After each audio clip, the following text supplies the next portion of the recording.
For NFIB, what is an appropriate role for government? Because it seems like in some of the principles that you laid out, um, you didn't think it was appropriate for government necessarily to be an initiator. You also mentioned crowd out when government plans would crowd out private insurance.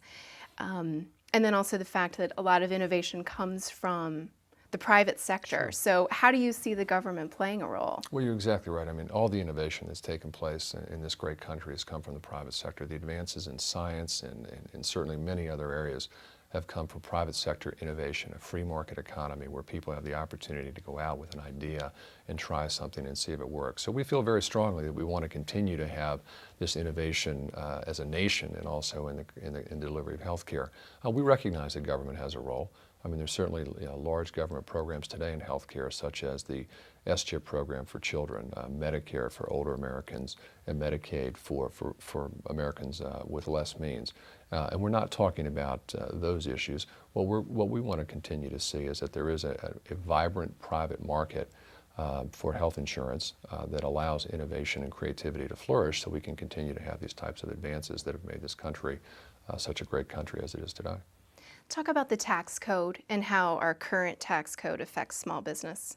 Well, it's unequal, and that's why one of our principles is unbiased, because today the tax code is very biased towards large businesses, particularly as it relates to the self-employed. If you're an entrepreneur and you're self-employed and you go out and purchase insurance, you do not get the same tax benefits as an employee who works for a large company in a large group insurance market, where that insurance is neither taxable to the employee and it's also deductible to the employer. That doesn't exist if you're a self-employed individual. So we think the tax code should be unbiased, that it shouldn't direct people toward the employer-provided market or the individual market, that each person should have equal tax benefits, if you will, in the purchase of health insurance and health care. And another issue that you all bring up is the notion of being able to pool risk, especially across state lines, which is something that small businesses currently can't do, correct? That's correct. So how, for you, will this be an issue that needs to be tackled and potentially solve problems for you all?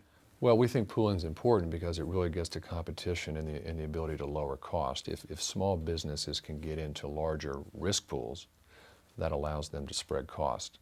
And if you can do that, that can bring overall costs down. It also introduces competition because in a lot of states, there's not a lot of competition in the insurance market. In some states, the insurance market may be dominated by a single provider that could have more than 90% of the market. So there's not a lot of competition in those states, and one of the things we all know is that competition does impact prices. And so we think that's important to have a robust insurance market where there's a lot of competition and a lot of choices, and we think that'll help drive down cost. And then pooling, allowing, again, people to get into larger risk pools. We know that when you can spread risk and spread cost, you can bring down those costs for those specific businesses. So we think that's very important. I mean, today commerce, as you know, is interstate. Everything is interstate. Yes, we have state boundaries and there are things that happen within states and we respect that, but commerce is interstate.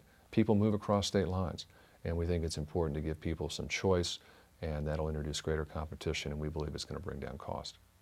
Earlier, you mentioned health IT as one of the issues that this coalition agrees on. What are some of the other issues where you feel like you can find common ground, or you have found common ground with people who you typically might not agree with? Well, I think we're moving to find common ground on pooling in this coalition. I think that's very important. I think there's a belief amongst the four groups that they recognize that that pooling is important, that it allows greater competition, greater choice, and can spreading risk. So I think we're making a lot of progress there. I think there's some real progress around transparency that we should, as consumers, and we think smarter, more educated, well-informed consumers is good for healthcare. It's good for the individual. It's good for overall healthcare for our society.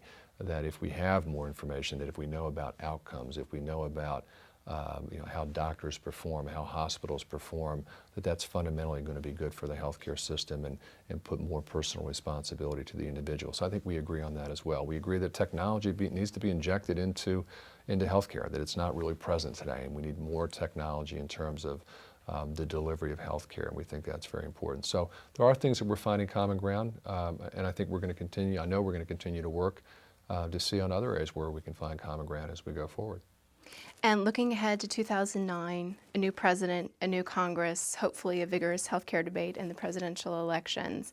Are you hopeful? Do you feel like the environment is different now? I think the environment's different because I think in 1994 it was enough for a lot of organizations to say no. But with the rapid increase in health insurance cost and health care cost, more people being uninsured, I think today it's a much more acute problem. And certainly what we're hearing, we've done a lot of polling across the United States of small businessmen and women. The small business voting bloc today, which means owners and their employees, represents about 43% of the voting electorate in the United States. And they've said very clearly in convincing numbers, more than 70, 75%, that this issue, access to affordable health care, is their number one issue. And then they're looking very hard on where the presidential candidates are on this issue and what they're going to do as it relates to small business, because they really believe, and we believe very passionately, that if you fix this issue for small business, if you fix health care for small business, you're going to fix it for America. Todd Stottlemyer, president of NFIB, thanks for joining us on Health 08 today. Thanks for having me. Enjoy being here. The Kaiser Family Foundation presents Health08.org, election news, analysis, and events.